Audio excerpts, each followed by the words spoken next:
ধর্ম উপদেষ্টা আল্লামা ডক্টর আ.ফ.ম. খালিদ হোসাইন বলেছেন, মানুষ ক্ষমতার জন্য পাগল হয়ে যায়, প্রয়োজনে লাখ লাখ লোককে মেরে ফেলতেও দ্বিধা করে না, কিন্তু পাগলামি কমে যায় যখন মাথার উপর ডান্ডা পড়ে।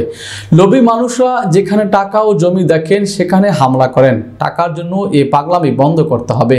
মনে রাখতে হবে, চোর ডাকাত ও ঘুষখোরদের হজও আল্লাহ কবুল করেন না।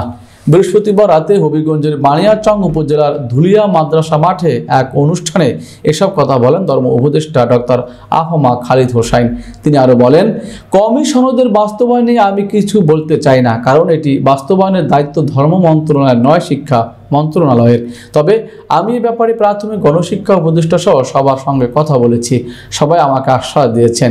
এখন আমাদের দেখতে হবে কওমির সনদ ও সুবিধা যারা নিতে চান তারা নিতে কতটা প্রস্তুত। তারা নিতে চাইলে আমরা দিতে প্রস্তুত আছি। তিনি আরো বলেন, চাকরি ও কওমি সনদের স্বীকৃতির বিষয়ে আলেম ওলামাদের মাঝে একটি ফিলসফি কাজ করছে। সেটি হলো দারুল উলুম দেওবন্দের 8টি নীতির একটি হলো সরকারের সঙ্গে কোনো সম্পর্ক না থাকা। মনে রাখতে হবে, মাদ্রাসা হলো আল্লাহর রহমত। এই মাদ্রাসা লোকজনের কলিজার ভেতর আল্লাহর ভয় পয়দা করে, মানুষের মুখে দাঁড়িয়ে মাথায় টুপি নিশ্চিত করে। আল্লাহর ভয় থাকলে মানুষের মর্যাদা বেড়ে যায়। সমাজে 2-1 জন আলেমের জন্য ফুল জামাতকে দোষী সাব্যস্ত করা যাবে না।